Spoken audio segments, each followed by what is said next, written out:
So we're going to focus on the big liftoff of the diaphragm and give it enough of a supportive motion. And what I was studying earlier was this picture of the diaphragm right in here. This is from a yoga body book. And, it is like this, it's in isolation, but it also moves around. I think it's kind of like sea creature like, how it moves through some of the organs. It's quite adaptable to your insides. So let's sit on a block in front of the horizontal bolster with a towel or a blanket on top. Get a belt and buckle up at the top of your legs. So as you bring that belt across and snap it together, I want it to be, so it almost feels like it's kind of around your rear, the very base.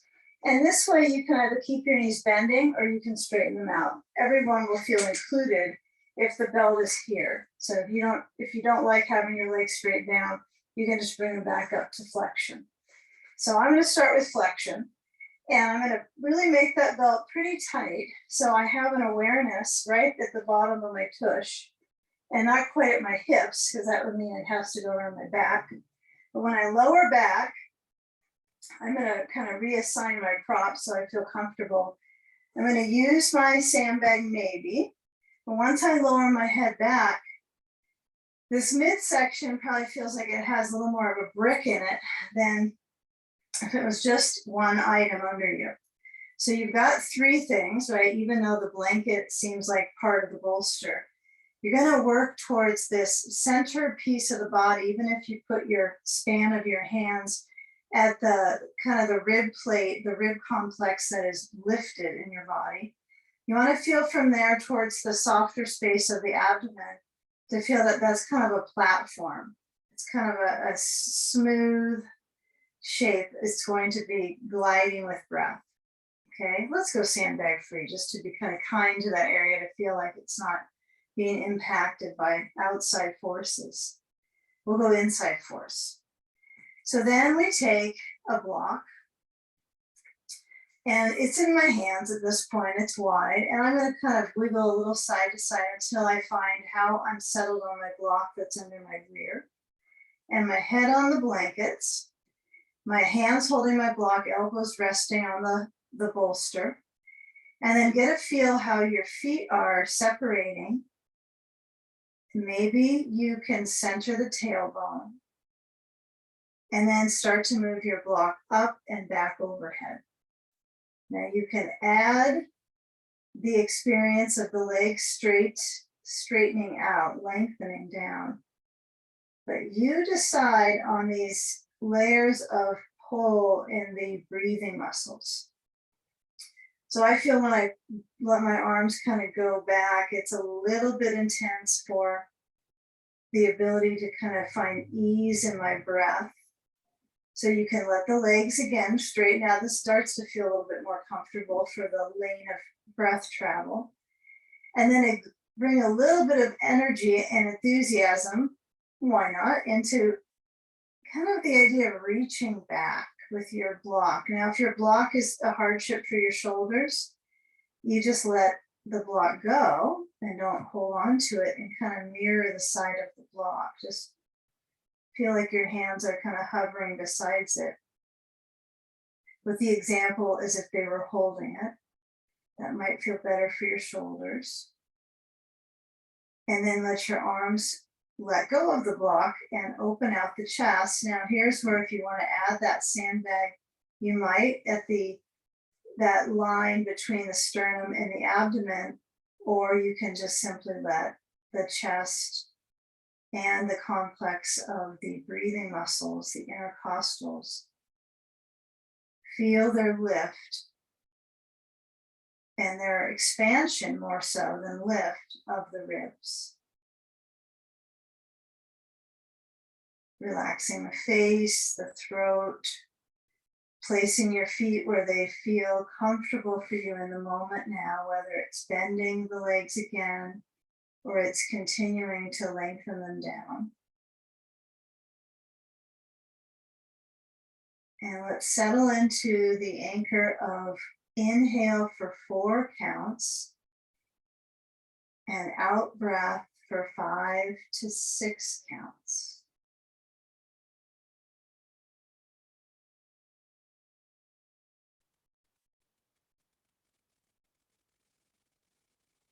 Having kind of a physical dedication in this practice to using and kind of identifying with the props to support you. Like they're a companion in this class. It's a prop companion class for most of it.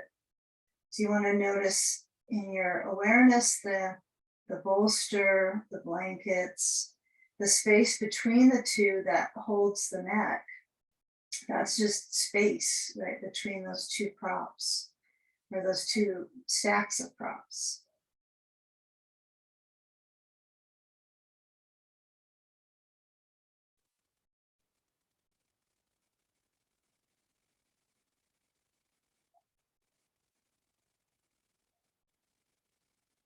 Now, if you want to try using the sand and have not yet, this might be a good moment to bring that additional sensation.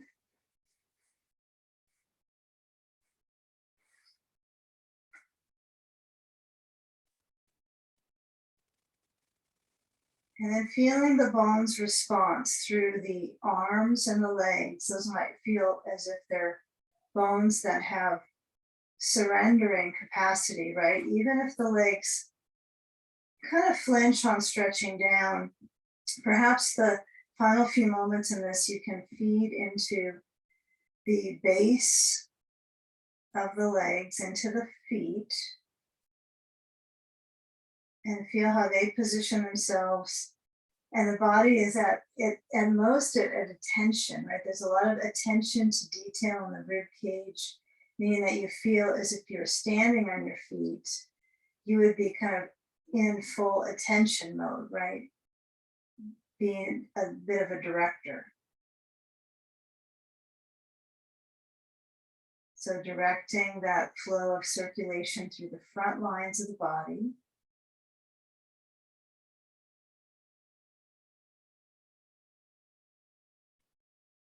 Start to relax through the groins a bit, meaning we'll reach down to the belt and we'll unbuckle. Keep the belt in hand and slide it up so that you have it on your core. And then guide your knees out. So both feet slide on the side of the foot, the knees point out into cobbler's pose. So when the feet are together and the knees position into this kind of quite a large amount of flexibility is necessary to just monitor the leg pace, the pace of movement in the legs. There's not really an in-between phase for the legs here. They either kind of go all out with the pose, or if it's easier for you to slide your feet farther down, it might take some wear out of the inner thigh pressure. But I do want you to try to influence the adductors, the inner leg pit circulation. So if it's a lot for you to hold this, you can do a little bit more butterfly work, which is the knees move up and the knees move out, kind of butterfly fluttering. And see if that kind of creates a little more ease for your awareness, even if it's movement. It's different than if you were sitting upright and you're letting your knees flutter. This is a little easier on the knee joint than if you're sitting up on the sitting bones. You just let gravity move the legs, except for the knees pointing up, right? That would be an intentional muscular drive. And then once we find a still point, which for you might be knees out, it might be knees pointing up, get your belt and then stretch just simply overhead. Just bypass the over to the ceiling or up to the ceiling, but move the belt back. And when you hold on, feel if you can describe a sensation where you're holding and the muscles in the upper back feel that response. Kind of enjoy engaging your muscles, pulling centering. A few more slow, deep breaths. Moving your knees if you need to, even if you find it's best for you to complete that cycle and bring the bottoms of the feet down, knees up.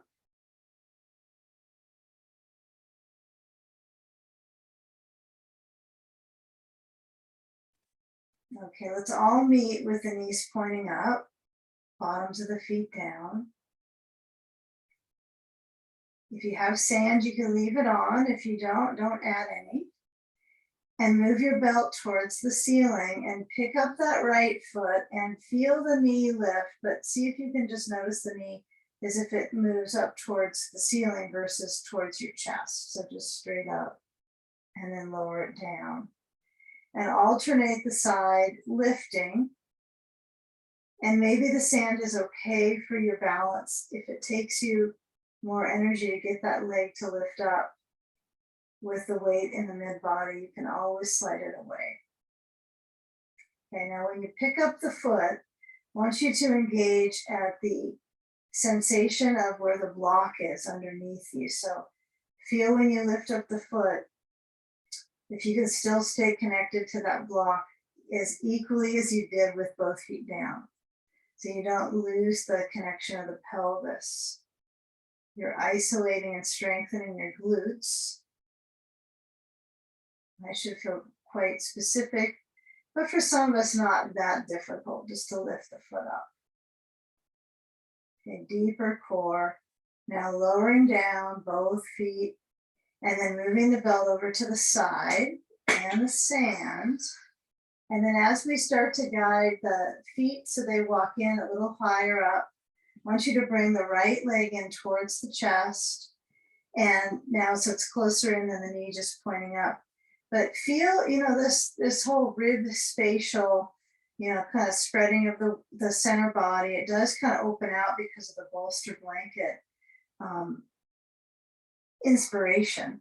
So when the leg goes in, just take the leg muscle on its own, not pulling the leg, but what you can monitor on your own. And then lower that foot down and switch sides. But now you're trying to work on managing the back of the pelvis to neutral. So you're not trying to push the tailbone farther down, but almost like you're trying to move the tailbone under. So the opposite, the foot that's on the ground really has to press and make an imprint. Okay, take a couple more now.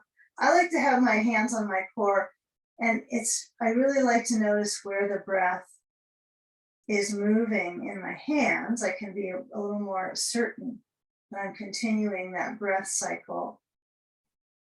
And it's different in these channels of movement than ones that are to come. So we try to kind of play our instrument in different ways. Now push down through your feet and then roll to the left. And we're going to use all these props for our side stage. So you're going to move the body weight down to that left side and use the blanket on top of the bolster today. And add, well, you have a block overhead. Well, that's pretty good. You'll take your ball on the inside of the right leg. And if you don't have a ball, you can use a block. But as you work with this rib spatially, if you roll kind of down into the left flat of the rib cage, it will kind of flatten that area down. So I want you to keep the ribs, their side motion. You see ribs that are flattening, or the ribs are kind of widening with the intercostals, the space between them. So emphasize that, the lift and expansion.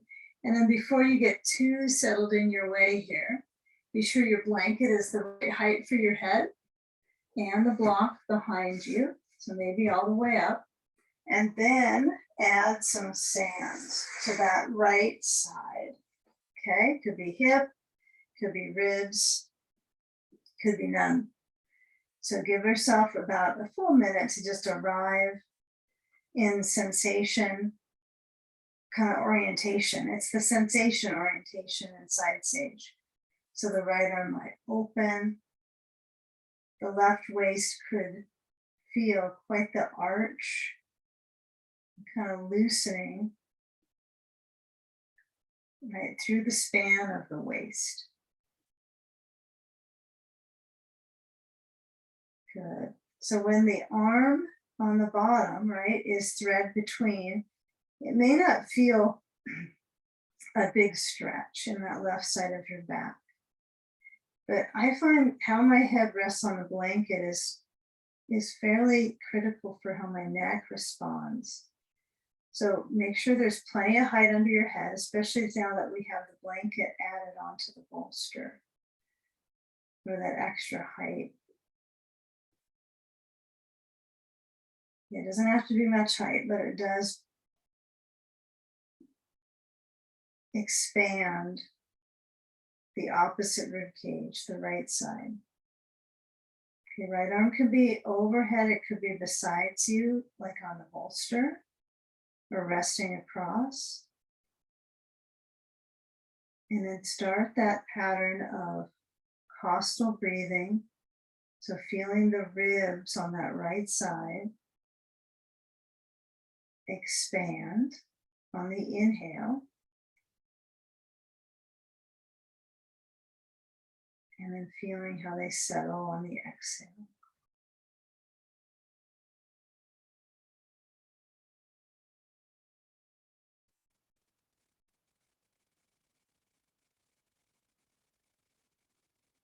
Yeah, if the arm on the top feels like it's just reaching overhead and there's not a lot of joy out of the movement,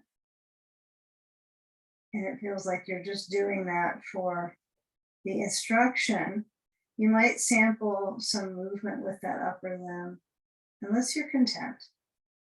You might stretch the chest open to the ceiling and just get a feel how your armpit chest connection to your heart muscle, if you're able to motion some creative blend of breathing deep and feeling it in that area. So find a position for the arm where you can feel the breath flow into the surface layer of the skin. Kind of permeates. Take a few more moments.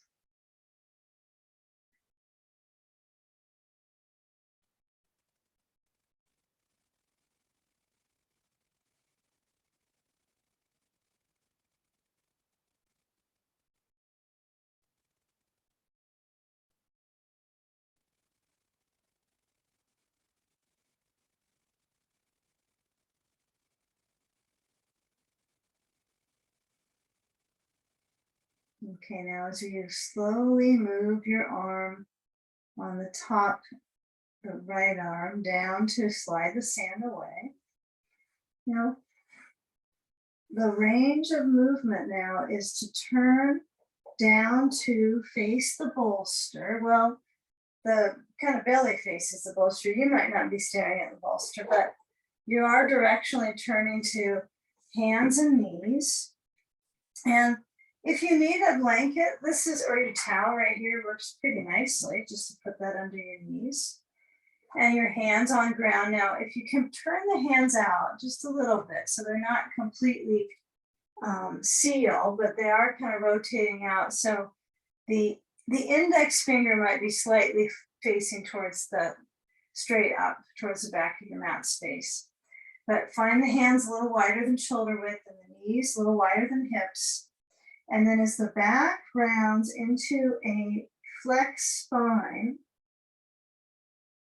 see if you can feel the brain reach forward first, like you're starting to arch from the shoulders to the brain and then arch through the tailbone. So you alternate these motions from the back lifting, toes under, chin towards chest, and then the hips motioning back. So you want to feel that the tilt from the hips is helping your spine movement. Right? I think that takes some energy, kind of internalized energy to really get that spine to have a strong purpose here in cat-cow. Although it looks like you're clearly doing spine movement, but I think sometimes we get busy with the hip movement. Okay, now work with the body coming back to neutral, hands open, maybe turn the hands so that the stretch of the palms is wide, and lift up the knees and just step the feet closer together and lift the right leg up. Feel what it's like if your knee is bending, if the leg is kind of straightening out. And then bring that foot back down and change the leg that's lifting. Just get a feel when you kind of kick up, how your bones that are holding you up, if they tilt, if they get a lot of weight on one arm over the other, stretch the leg, lower that leg down, and then set the feet wider than hips distance, still in downward dog, and then enjoy that firmness of the legs. And oh my, the arms, right? I think most of the firmness is through the upper body. So zone through the upper beams of your experience, right? You only have to feel enough for yourself here, your body. It's sometimes just more than enough. And then if the head is kind of ready to move and looking at screen or trying to tilt around, take a purposeful moment when you lower your knees down to let your chin relax and round your back into cat pose. Yeah, it does get a little bit spicy through the hands and the wrists here. So get a feel of movement of the back, and then lean back a little bit and turn to your right hip down next to your bolster, and take the blanket or the towel that's there and move it up on top. Maybe you have a little bit more ease to get that than I did, but as we address moving the next side, we can just have the blankets about the same. It does look like you got some hurdles to get through when you have this many props set up, but use it as a bit of an obstacle course for your breathing muscles. So you lean down, realizing that some of us tend to do this lean down and we turn open. That's fine. But at first feel that side. So from your, I'm just pointing at my left hip because I want you to feel it on your right. That's the one that I can't point to because it's down. But you want to feel from that left hip, the actual hip itself, through the side of the waist, and feel that contour over the bolster. Okay? I think we're getting the idea. Sand, more than an idea. It's a lived experience.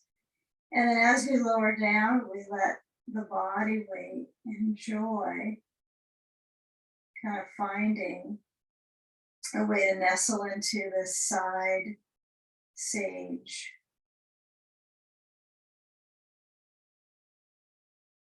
Right, the weight might trickle down through the hip. It's different in each hip, isn't it? Right hip is all weight bearing. Maybe it doesn't feel the stretch like the left hip could.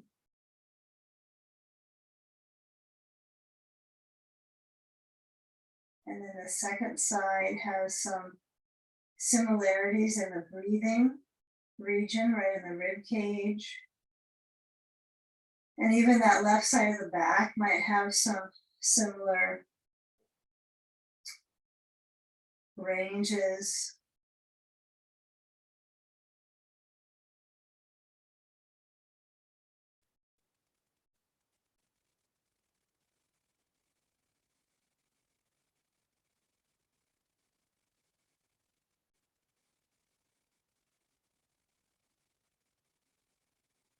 Simply let the body experience this opening for the shoulders, the back, the waist,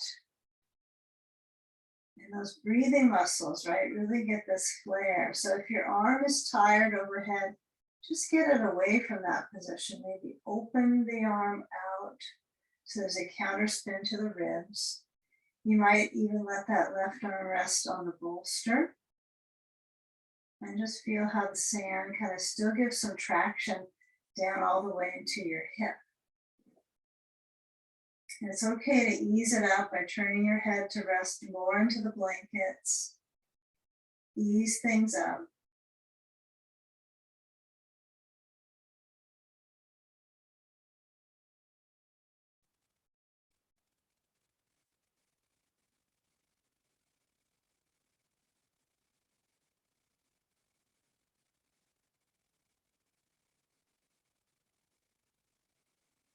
You know, with the movement of the sand away,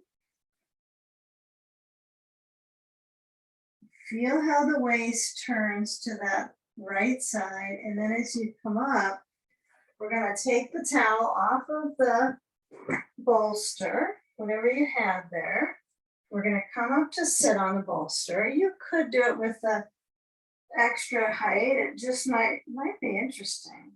It would be probably less challenging for you if you added more. It would be like using a chair for the pose, just bringing more height.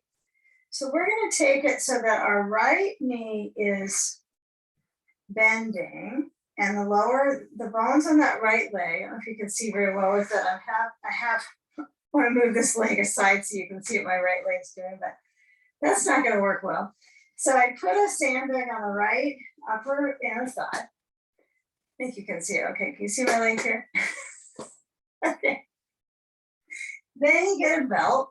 I don't think I've had one of those moments in this pose before. On Zoom, it's a little different. Take a belt, and your right leg has that sand on it. This is probably going to be so-so for some knees. So if your knee touches down that right leg, or if it's kind of buoyed up, this is when you might put a little that blanket under. That's that towel, that smaller one that you have. But we are going to be doing a full scale twist, so you don't want to have this too high up. So the other option is to get higher on your bolster. So I guess that extra blanket and towel would be benefit for some of you.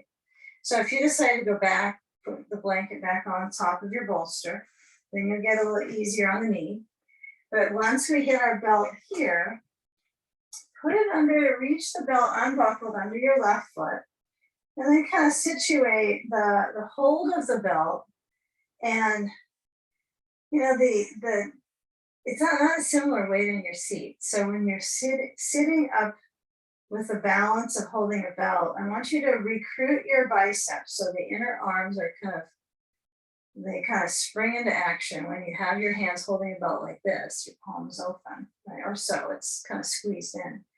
And now reach your hands as far as they'll go with you feeling like you're sitting up. Right? Just be honest. Are you sitting upright and you're reaching for your belt? You think you're tall. All right, you're sitting tall. So from the base of the spine up, there's natural curves in the spine, so let them be. And then you're going to lift up that left leg, and then you're going to extend. So when you get a feeling of lifting the leg up into heron pose, you want to get some motion of moving that left foot up. See if you can get it to reach. Okay, and the balance is also down into your right leg because it's grounded with sand. So now when that leg is lifted, can you get enough arm force that the hamstring, that left leg, has a stretch, even if it's mild for some of you, or you feel like it's basically a straight leg and there's not sensation that comes from the hamstring. Sometimes that's true. And it's inverted. We do a lot of these leg up positions. Over so many of them, we get used to this inverted leg pattern. Okay. Now I want you to feel how that leg is with the hold on the foot. I mean, this is nice to have your belt to hold your foot. You could hold it without the belt, maybe. But let's use the belt because it helps our back kind of find that balance of strength, right? Not overly rounding.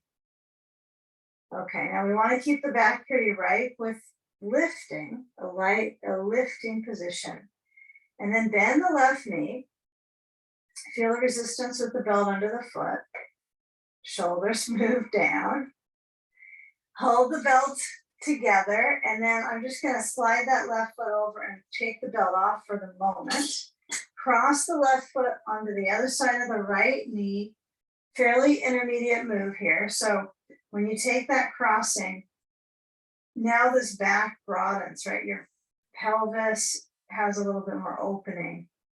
So twist to the left side, bring the left hand back to a block beyond reach. Hook the right elbow to that left leg, and then feeling that turn. through the rib cage. So when you rotate, can you feel now away from your legs is a little higher into your back body, but notice the right arm's pressure into that left leg. So it's all going to be about some back symmetry and strength to the shoulder blades. Good, great. And if that right arm is straightening out, that's fine. If you prefer bending the right arm or kind of playing around with the attention in the arm, I find trying to let it kind of straighten is helpful. If I bend, it starts to kind of pull up into my trapezius or my neck. So give a few more breaths here, but fully on the exhale, your emphasis is even visualizing that you're twisting, just the awareness of rotation.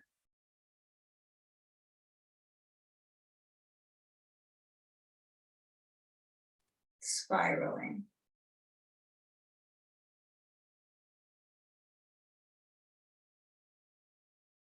You know, when you do move the left hand away from the place behind you, the blanket or the block, I want you to bring that left arm around your back, kind of like it's a thread that you're just reaching behind your back or a ribbon, and you're just going to reach it so the front of that left hand is reaching behind you around towards your sandbag, right, that's on that right leg, if it's there. And then as you come around to face towards the chest to the front, you kind of slide out of it. Okay, so slide the right hand down to the sandbag, and then left foot uncross, right foot together with left. Together they are, and sandbag on top. Now that your left arm is stuck behind you, okay. Feel the knees move out, bring both hands behind, interlace the fingers, and move the shoulders back. Just keep it pure, simple, shoulders back.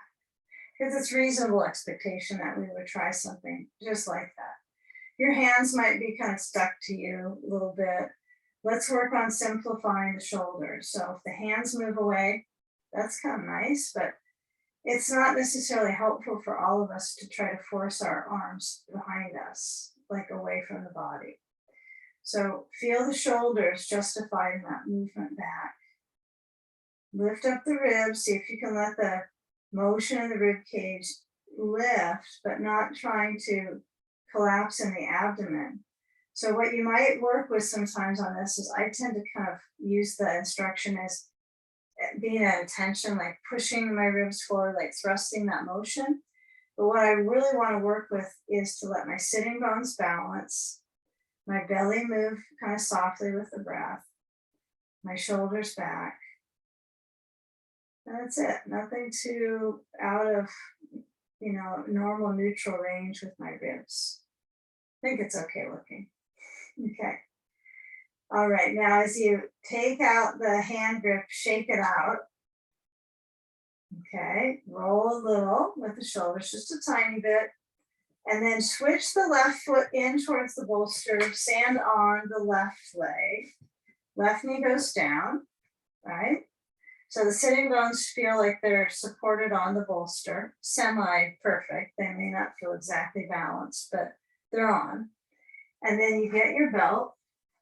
And you take that second side. So you reach it under the right foot, work again with that presentation of the rib cage and that lower belly.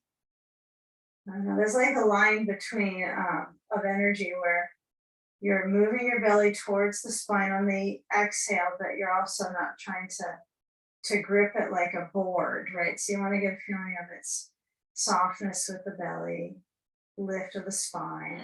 And then when the leg goes, maybe it helps or it hurts your inner balance. So kind of feel your range. This is kind of a bit of a leap of pushing with my leg. So I've got to find what is a nice reach. It's not like you just fit into each pose and you don't have to fuss it. You usually have to do some fussing. Okay. So fuss away. Feel the difference in the hamstring, maybe. I feel a little different if I sense the If I have a memory of the last side, it may have felt kind of easeful. Who knows? It could be your bottom leg that feels different. But it's kind of a catch in the air of the foot.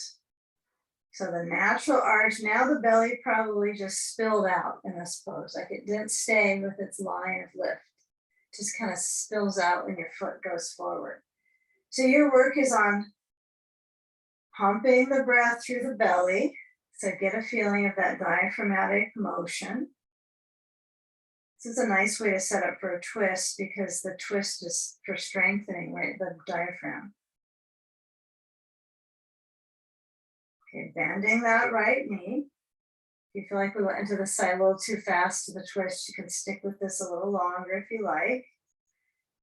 And then as we lower that foot, now I'm going to just put the foot down, take the belt away. And then as I move my right leg over to that left side, you have these two worlds of you lean back, you go straight up, but there's not any of this world going on, right? So it's tilting or it's upright. So cross the leg. If this is a difficult variation for you, you can go without the sandbag. That might add some detail that's more than necessary. But you also want to think about having the support of the bolster or the bolster and blanket so that it's easier for you to get the pelvis leveled up. So as we turn to the right, we're going to rotate through the waist. Yeah, and you might get ahead of yourself, like what's back there? Maybe you have to find out slowly. So turning, reaching for the block or the blanket, depends on your height, what works for your arm, touch down. And then hook that left arm. And yeah, it's interesting from side to side just to play with the parts of that associate with feeling the kinesthetic twist, the parts that kind of get tight from the position. So feel that pure inhale and exhale. And you decide, do you want to put your right hand on something? Do you want to wrap it around your body and reach for that sandbag loop? That can sometimes be a nice inner twist, right? Because you'll feel the central channel, navel. Maybe you can feel a little bit below the navel, getting that rotation. And then the key is to let the abdomen be relaxed when you twist. Otherwise, the diaphragm can't strengthen, right? It goes into, the stress response, fight or flight, right? So you want to have the abdomen relaxed when you turn. You could get a hip stretch on this one, but that's coming up next. So if you're getting a little hip work, then we'll add on to it. Take a few more slow breaths here. Not worrying about how far you're twisting, just that you're turning to the right. That's all. Just rotation right.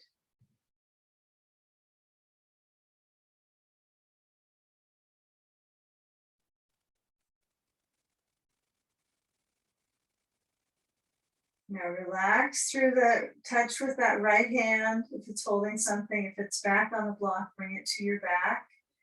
Slide the left hand. Now the left hand was never holding anything in this rotation. But when you do slide that elbow to bend, I want you to reset here your right foot for a moment, uncross to that right leg. And then this time you can take your arm out. Okay. We're going to move our blanket set behind us. Well, actually, it's probably pretty close, isn't it? Tuck it in next to your bolster. And then let's take pigeon with the left leg forward. So I think this should work easily. The only issue might be kind of where you are on your mat, but you can reset that when we get on our hands and knees stuff. So if you're comfortable with your flooring kind of close to your foot maybe off your mat, just let it be for this moment. But let the body reach into the hip seams. It's kind of nice to get from the last position into this range of kind of an all fours kind of pose, isn't it? Even though I know it's not like you're on both knees. But you are pretty much. They're just not where you think knees should be on all fours. It's the pigeon all fours pose. Pigeon fours. So as you lean down into your arms, sense that left hip.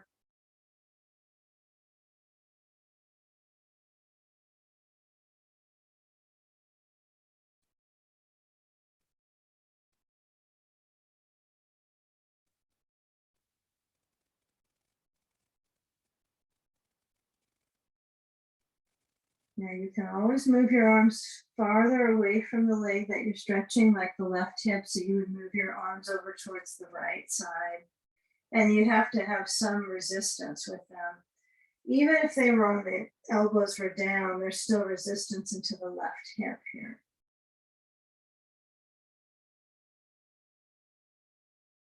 So we walk back center. If we're already centered, we'll switch the hip position. So we'll just bring the right leg forward. Pretty easy. Left leg stretches back. So there are all these kind of curled leg patterns that we're going through these last 5 minutes or so. Bending, knee out positions. And, they are representing that angle, right? Like Cobra Pose, that bound angle. It's half a bound angle. So as the knee is positioned, maybe it points a little forward for you. Maybe it is pointing out. And most clarify this direction where the foot goes a little forward, the front leg. But if your foot keeps kind of sliding back towards the bolster, just honor where it's at. You might feel a little stiff in the hip. No reason to pull your knee around, meaning if I push my foot up, it would pull my knee a bit. So my elbows lower down. My foot just wants to keep going towards the bolster. I mean, I'd have to really get it into some trap to bring it up higher. Just keep sliding back. At least there's a bolster there. That should hold it. So where your balance is, don't wear out your balance, but where your balance in that right thigh.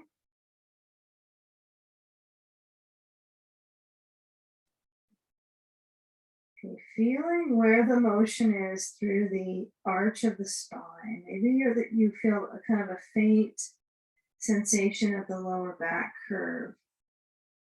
You can move your hands towards the left. You can keep them right in the center for these last few moments of this pose. Pigeon pose. Pigeon 4. Give it a new name today.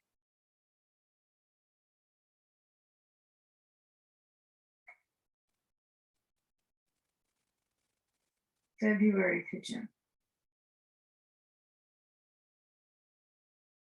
Okay, now when we go back center, this will be a little bit of a mysterious pattern. So your question mark will be recognized. So when you come back up to this arch, the hands are open, and as the toes hook under on the left foot, you're going to push back your leg. So it'll be like all fours, but realize this is probably, fairly intermediate work internally with the back muscles. So be muscular with your arms. So feel how the hands push the floor away. Feel how the weight moves down when your chin tucks in. And then you lift up your hips and slide the right foot back and pedal out your legs. So bicycle the legs, alternating bending a knee. And when the leg has that stretch back into the heel, just kind of feel that pattern of movement through the heel. Okay, and lower down briefly on the blankets. Push the bolster forward, okay? Like you're practicing curling. Okay, take a block set on each inside of your mat. You don't have to have your blankets this stacked up. This is probably a good way to get out of the blankets. You'll step a right foot forward. Because I don't think you're going to want this pile of blankets anyway. trying to think where it might go for you to have this much blanket. Oh, probably won't bother you. But when you lift up the back knee, I would just take out one of those blankets. So just not going to be the most helpful thing to have bulk of them. Slide one in a bit in case you need a pad for your knee. And then as you reach through that right leg, I want you to emphasize the back leg, the pulse of the ball of the back foot, and kind of tilt back so the right foot, the toes lift up. So you're in a reverse lunge. Toes up on right foot, right? So if you can't see, that's the idea, is the heel is down, the toes are up. The hands are on the blocks, of course, and the blocks can go up. But notice every time they go up, they only go up so many. It's a little less stable sometimes. So when you reach through your hips back, lower the right foot down and really emphasize the calf stretch on the back leg. You feel the arch in the spine. See if you can get your upper back to have a little bit of that arch.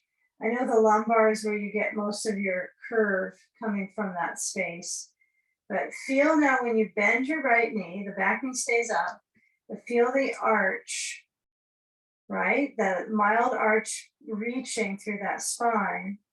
And then when you come back through that ball of the left foot, we're going to step the back foot forward to the right foot. And I want you to take a pace of movement with your feet about hips distance apart. You're going to keep that arch happening when you stand up. So keep the blocks there for support.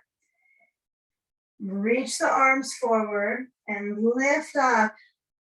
And you might not see all of me here, but you'll notice that when your arms go up, your ribs create the arch as much as your hips were. And feel the pressure down into all the corners of your feet and lift up your gaze towards the ceiling. Inhale. Good. Keep that arch pattern through the spine. Natural curves will be your friend here. And then head center, if you keep lifting your head, now bring your head between the arms so you're facing center, or maybe you like to close your eyes. That can feel kind of nice. Okay, now the back is a natural tilt here, so stretch open the arms, bend your knees, and then lower down your hands to your blocks. And then as you step back into that right foot, I want you to get a feel here. Actually, let's bring the right foot back forward. Okay, we didn't get our full forward bend there. So feel the knees bending and then let your head lower down. You can have your hands on your blocks. You can put your hands forward towards your bolster, but let your head lower so that the back muscles get that traction. If your arms aren't close to the bolster, let them dangle. Feel the hamstrings up into the hip beams, hamstrings, hip beams, spine really spills out here. So get a few more moments of spine spillage to the brainstem.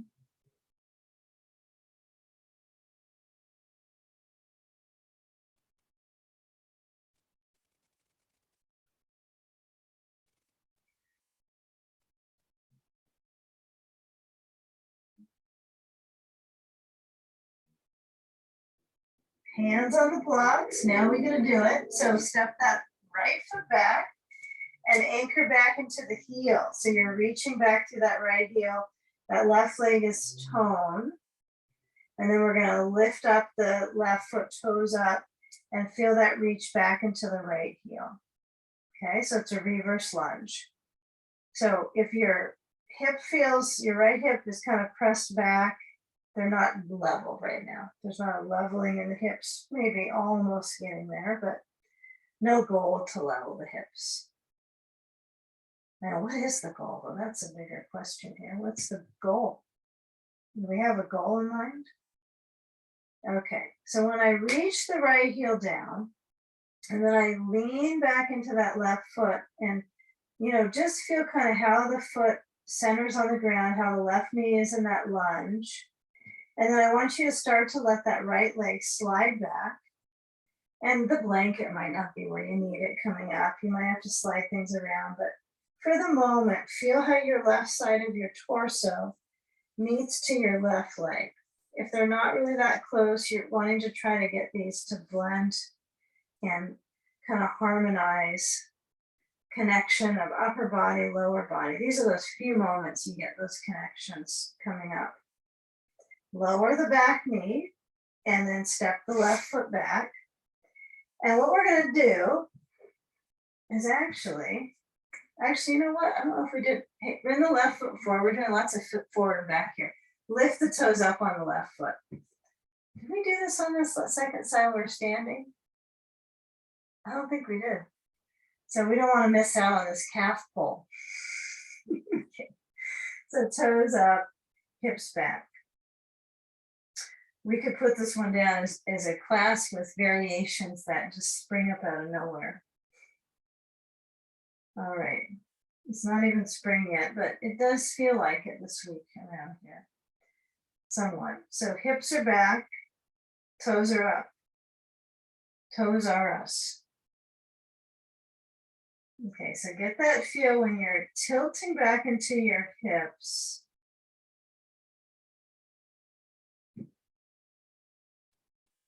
Okay, now when you let the body, you almost have to reach a little bit into your left heel, a little bit. And then bring that leg back and blocks go away. And bolster is under your hand, so you might have to slide it a little bit in. But reach the hands on the bolster and the hips back, and no child's pose though. Just let the arms branch wide. And the back of the waist, right? Let that broaden into the wings of the kidneys. This is like kidney wings pose. You know, because you're really able to get the lower back of the waistline some hydrating motion.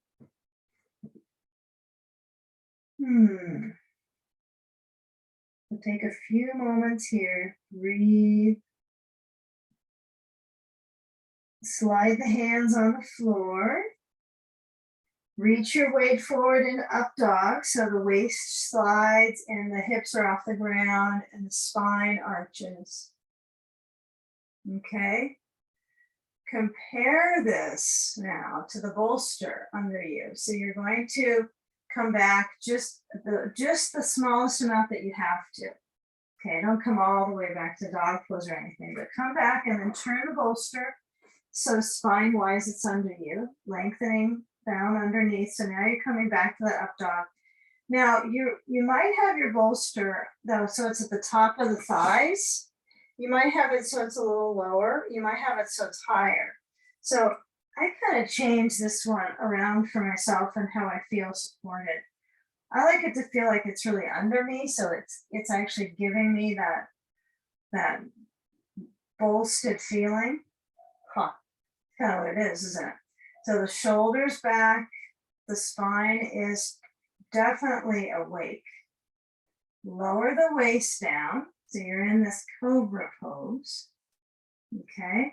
Feel where you can make a Cobra Pose with connection to your neck. That's good. So I find a little bit of arch actually does feel okay in my neck, but for some of us, we might want to tilt the chin down and then let our shoulders shift back. And maintain that strong balance in your spine. Breathing.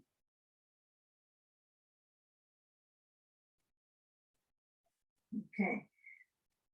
Up dog. Bolster stays under you, lifting. Okay, now that the spine has had all these arches and motions, we're going to be featuring those movements when we go to the wall for bridge pose, but I want you to at least have a nice imprint in your body of how this version of arching feels when you're in a face down position. Well, it's prone, because when you're on your back, we're still trying to ask the body to get in this shape, but our head is stuck on the floor. So it's nice to notice how much that little bit of movement and freedom with your head creates that circulation kind of bonus in the spine. Okay, but there's areas that you can activate that are kind of probably dormant. So when you come back to table, round the back into cat, gently arch the spine. Breathe when you inhale through the arch of the spine, right? So feel that inhale arch. Exhale, round. Okay, now we're gonna come back to neutral. Pause for a moment. Feel your front paws. And then we'll go to a wall space. Now, what I want you to do is to have your bolster on the side today, but it's not going to be for your twist like we've done before. What you'll do is you can tilt your bolster anywhere, but it's not going to be used for holding you up for a bit. So I want you to have your blocks, your ball, your blanket one. Actually, bring all your blankets to the wall, because when we do legs up, we're going to try to have our blanket or that towel on top of the bolster there. So you can sample and see what's better for you. But let's find a wall space, okay? And what I want you to have at that wall space for your leg position is the feet are up, and kind of sample how the distance is when you put one foot on across it over to the knee. So we've been in this position many a time, but in different ranges, like pigeon pose, it's pigeon pose. And so it's like you just did pigeon pose moments ago. So it's that same angle, but you'll notice your knee is not quite pointed up as much, right? So it's a little bit easier on a knee joint. So I want you to have the distance so that you're really as close to the wall as you can get and still have this leg that's at the wall. That knee can be in the centerpiece. So step the feet to the wall. You can toss that around, that idea, maybe not use it much, but separate the feet and then feel sitting bones, obviously, got that same connection of separation. But then there's this tilt in your spine. Okay, this can be beneficial for cat-cow practice. But let's pattern right now in this moment to get a ball. Hopefully your props are nearby enough to have ease with this. And then as I have that ball between the knees, I'm actually going to just squeeze into it. The ball is really helpful, and it's something that's a responsive surface that you can find in your house. So squeeze. Okay, keep squeezing.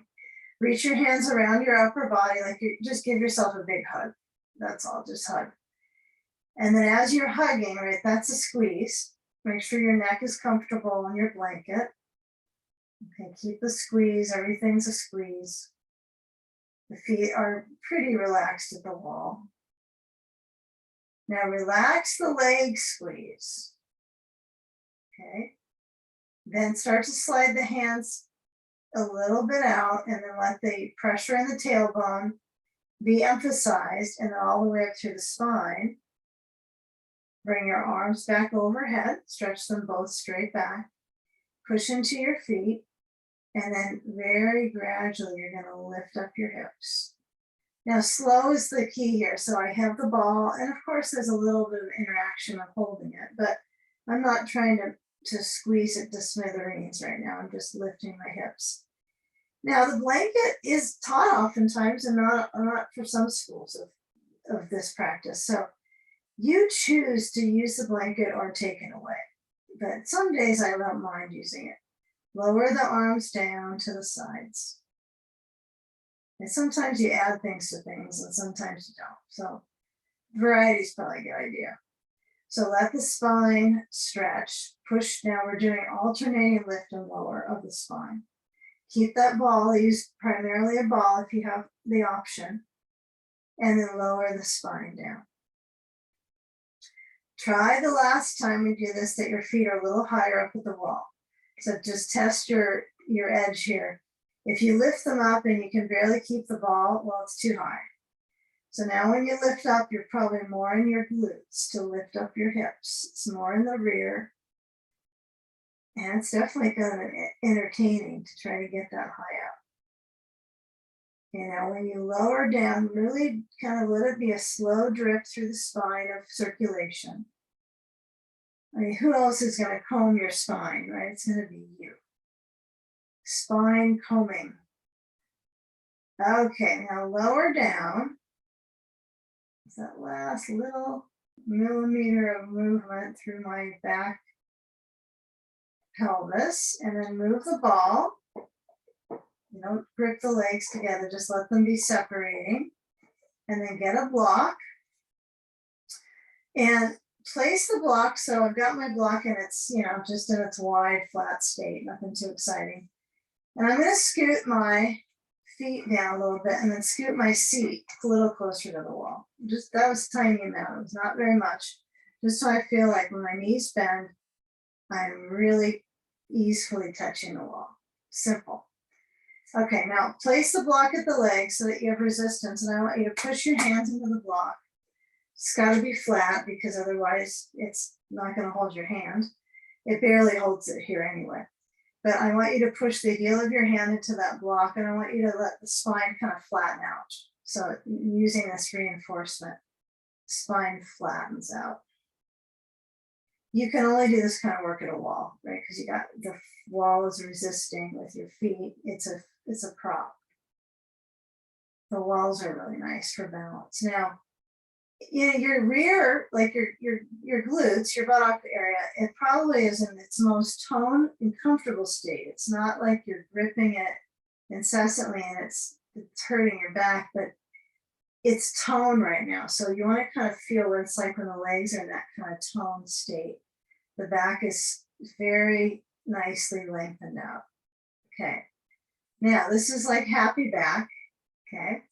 Now we're going to work into our full bridge pose, which means this block goes under your back into the tailbone.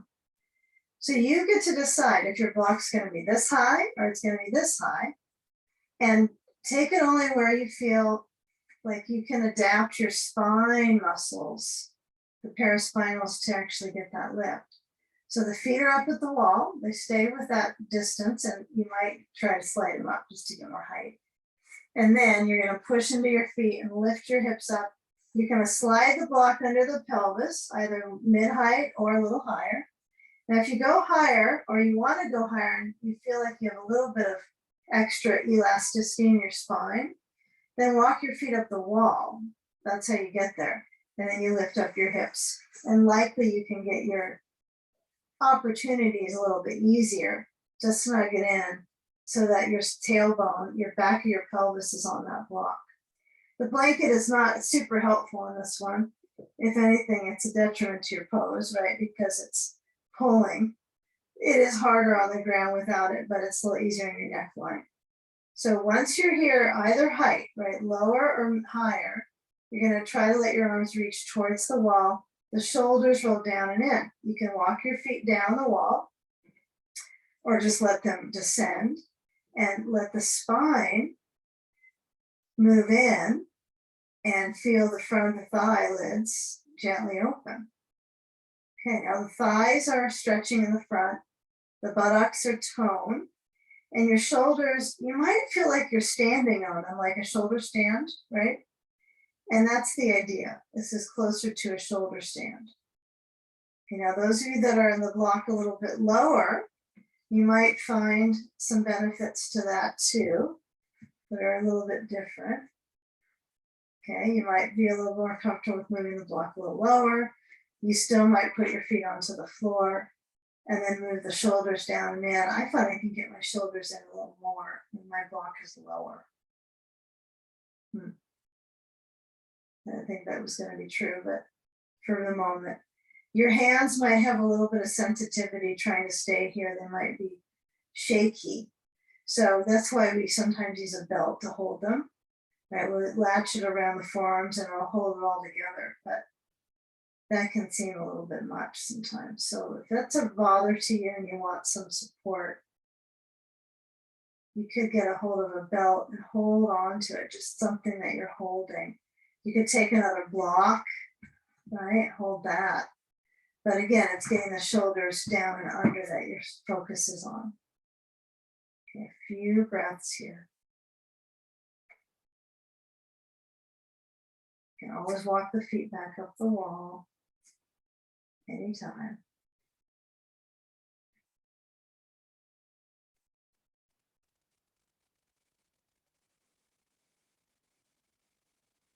Now feel where the feet push. And if they're on the ground, walk them back up to the wall. So just bring it one at a time. Good. Connect to your shoulders. Now, if you don't have a blanket under your head, you might need to be a little bit careful here when you push into your feet. And then as the arms kind of slide out a little, your whole spine can feel integrated on the shoulder blade layer, right? It's a little more pressure and push, and then lift up the hips, slide the block out, and let's make sure we got a little blanket under our head as we slide down.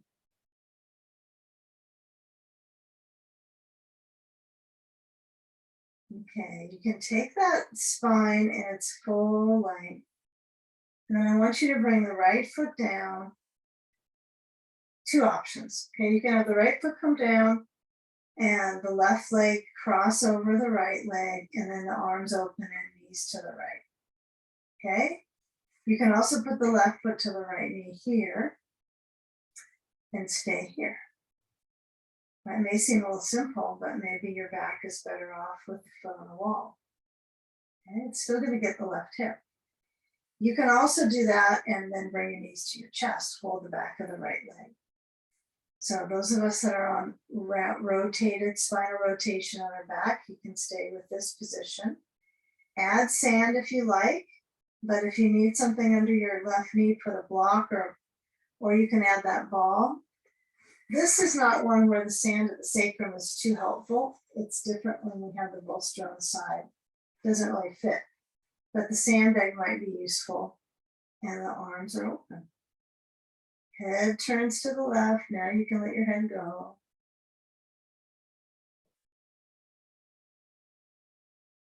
And feeling that winding through the spine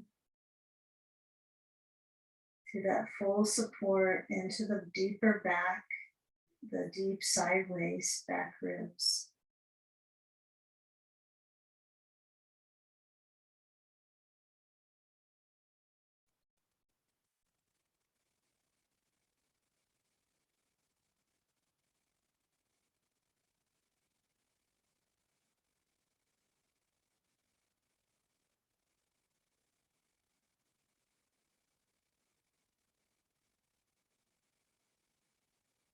Now notice the side of the spine that you have the leg that's lifted, whether your foot's at the wall or your leg is crossed over. Left hip has the support. Okay, so when you do take anything away from that leg, you're gonna roll onto the back and then bring the knees into the chest just for a flash. And then take that left foot down, cross the right leg over, or you're at the wall with your right foot on the left knee and the knee is out. Or you're holding the back of the left leg. Blanket is under your head. Cross the right leg over, and as you feel the waist, you can kind of play with this one. And usually the second side, you might notice that the ribs have a different enthusiasm in relation to that side of the waist, the shoulder blade. I mean, all you have to do is kind of spend some energy studying your each side for a while and start to feel where's the differences. They start to come off on if you have, slight injuries, places compensate over time. So try to find a way to work your way back to balance. And it might be doing just less, right? Less. Find the balance, then stay with those balance moments. And then as that sand is an option on the right leg, you can feel where the waist is sort of just simple center, not necessarily too twisted, but your head turns to the right side. Movement of the belly.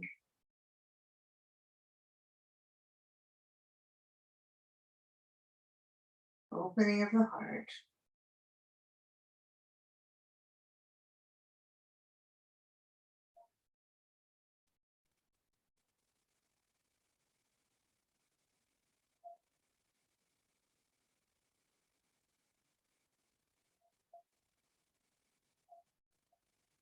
And just feel where the hip is kind of teased out of that side of the spine. And use that awareness as, circulation and hydration around the joint. And what's at the top of your leg, right, is that joint complex.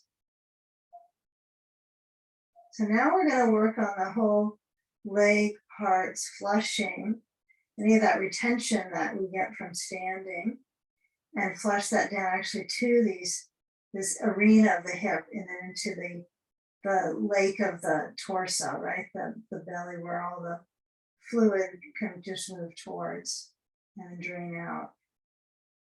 So we're going to move the sand, and then what I want you to place is the knees back center and take just a little tilt of them into the chest, uncrossed, and then roll to a side and take a pose called Viparita Karate. So we're going to work with a inverted action. So we'll put a bolster next to the wall, and you can add a blanket. This might be too bulky, right? If you got something a little lower, you might enjoy that today. It's something to kind of get you here. See if you can start to tease your way a little higher and a little higher. Before you know it, you're standing on your head. Okay, maybe not, somewhere near. Okay, so I got a blanket level, normal level away from my bolster, and then I'm going to use no block between the wall and the bolster. I've been playing back and forth with this now. Okay, so I'm sitting next to the wall, and then I'm going to swing the legs up. I think you got to find what works for you with those ideas. And, likely it's different height, length of legs, waist, all those different proportions probably affect these variations. So if your seat does not normally get close to the wall, you might be okay with the bolster next to it. If it's not going to work for you and your hamstrings are just real muscular, think of it that way, then maybe you need space. Okay. Space for the muscles. Okay. Sand weight. It feels kind of heavy sometimes. So when I put that sand up, I've got to do a little bit of a knee bend, but you might find that once your sand is on and your feet are not too far apart, probably this one you'd be a little more comfortable with them closer than if you're in the middle of the room. But flex the feet, make sure that the place of the weight in the pelvis is kind of sequestered. It feels pretty quarantined here in the core. The core quarantine. Okay, and monitor if the legs have a slight difference to them. Maybe you can let your attention drift into settling, maybe the knees, maybe the spacing at the feet. Maybe no sand if it's bothering you, you can take it away. And then arms and cactus. Yeah, if you need a little bit more comfort, you can always put anything else you have on for a little bit of warmth in the middle. It's great to have. And then the arms could be cactus or down by the sides, either way, whatever feels natural for your arms to position. But as the experience lowers into the belly, often called inverted lake pose. Right, so reversing the flow from the extremities to the heart. The band of the diaphragm is moving, so it really does have to work against gravity. But then on the exhale, it's with gravity, letting go.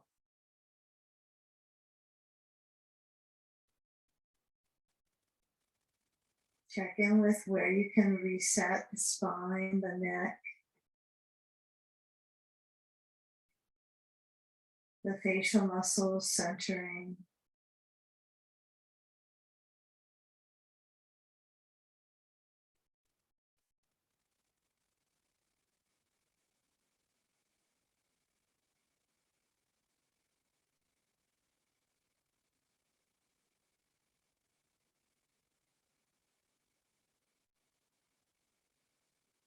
Now with the input of breathing,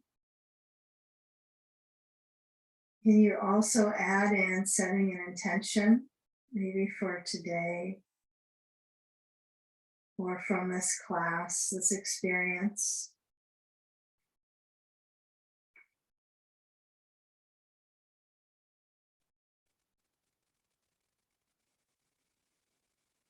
even to receive wellness, something very simple.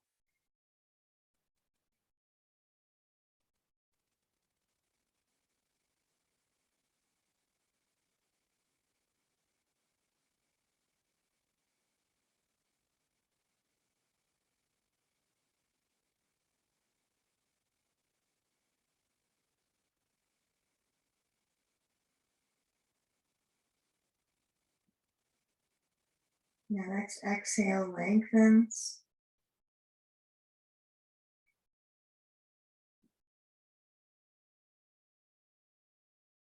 Bend the knees, remove the sand, and then bring the legs back up and feel when the feet don't have any pressure on them at all. There's still maybe a coolness in them after this pose, just for a few minutes, and you'll notice that the blood does move from the extremities back to the core. So you can feel that actually happen just by the sensation and temperature. And then as your legs bend, just let the flow move from the seat. And we're going to finish at the wall. So I want you to stay close to that. Roll to a side. Take your time. Come up and maybe see if you can still stay stuck to your bolster. Can you turn around completely and then end upright on your bolster? Take a seat where the hips balance down and the spine has its natural arch, and the neck probably doesn't know where to push itself, but when your shoulders move back to the wall, it's almost a relief for your neck. It's like what you can touch back to the wall helps that neckline stay natural. It's like a vine out of the pelvic floor all the way up to the neck. Let the spine balance and the eyes rest internally. And just feel that gesture of the hands meeting together in front of the heart center. See if you can locate an awareness internally, a spaciousness from practice and feeling the support within. Deep breath, exhale, bowing into your heart. In gratitude, namaste.